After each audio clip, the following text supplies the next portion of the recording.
You ready, Brandon? Yeah, hi Darren. Hey, pleasure to be speaking with you. How's your day going aside from answering the same questions over and over and over again about out of order? Not so bad. I'm doing all right. We're still early in the day. Sure. I So have energy. this film, it's a great throwback comedy, but also an ensemble cast, kind of hard to classify. Did you know all along that you wanted to produce? Well, I think it's sorry, that's the question. I think we got to change how we're talking about this because I did come on as a producer after the movie was already kind of in full swing as it were. But it's nice to be a part of it in a more of a creative process and kind of guide the script a little bit, help with casting, and have a little bit more input than I normally would on a project. Guy Jacobson, our director, has been very always been very collaborative in listening to me about casting of people like say Sam Huntington, who plays Paul Klaus in the movie, and just some story stuff that we were able to talk about and just make even more amazing and funny.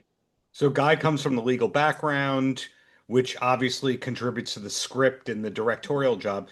Usually I ask the stock question of how similar are you to your character? In this case, characters for Yeah. you.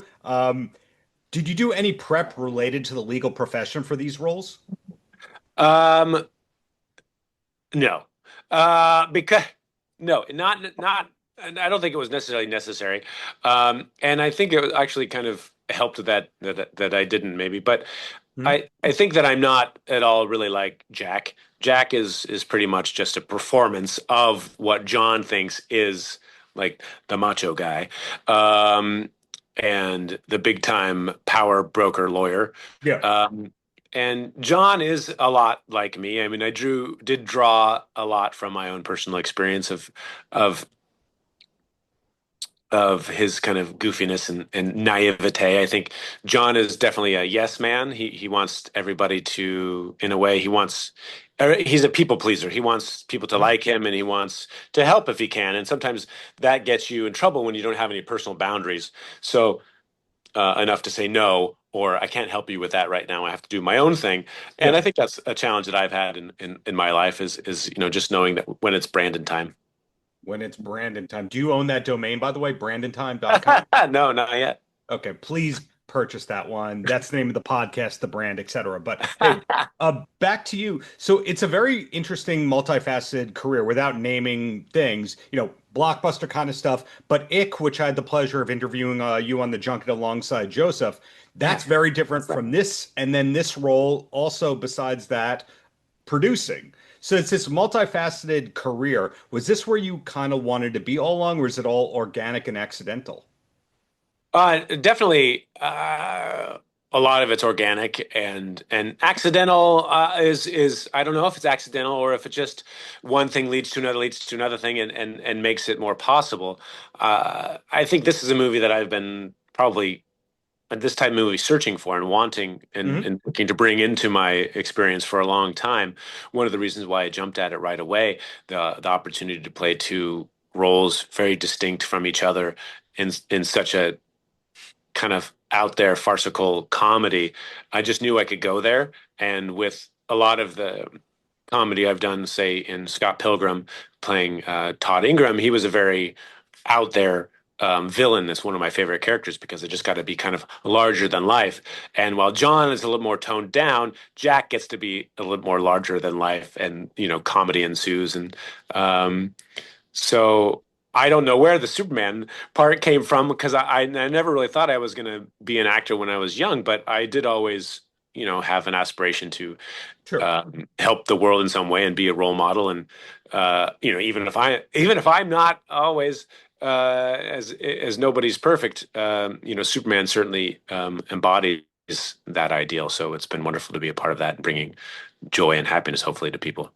For sure. So, how far ahead are you looking career-wise? The reason I ask that is Eric Roberts usually has 250 movies in the forthcoming department on IMDb, and you realize most of those are not happening. In that case, in Yeah. your case, are you allowed to say what's next, or do we just follow you on Instagram and that's the best way? I mean, yeah, following on Instagram, I'm eager to know what's next also. You know, sometimes you have stuff lined up and sometimes you're waiting for the next thing to come through. Um, I have, the good news, the great news is that I have Ick is out, available on Amazon. Yeah. Amazon Store and Apple Store, and I have a Hallmark Christmas movie coming out Wow. November 9th. I think it's called Keller's Christmas Vacation, or and it's a fun family comedy, Christmas comedy, uh, and then I have this, premiering here tonight at Chelsea Film Festival, and with any luck, somebody will who wants to buy movies will find this and have it out there for people to see also.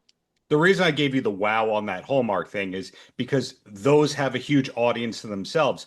So you're doing a variety of unrelated projects and genres that all get seen by a lot of people. And that's a good thing that I'm saying as a compliment. You can't be Thank pigeonholed at you. this point in your career. Yeah, thank you. No, now having been in the business for almost 25 years, I Hmm. think. Um, I look back at my catalog of films, and there are quite a few different styles, and I think the one thing that people seem to appreciate from me is the that kind of joyful, aspirational, fun, Yeah. loving quality that a lot of my characters, except for the bad guys, that exists, and you kind of know what you're getting into when you go see a Brandon Routh project. You can expect to have that little bit of that a joyfulness, in the characters, with the exception of a few characters. And that's a really cool thing. No matter if it's a big comedy like this, or a Christmas movie, a family comedy, or Ick, which is a monster, you know, horror, but also comedy and a character with a lot of heart. Sure. My last question before I let you go. All we really know about you is that dude acts and produces.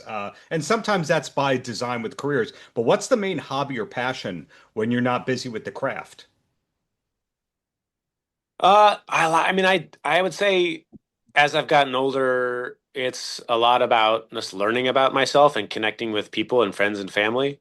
Um, I do a lot of reading and listening books on tape about how to be a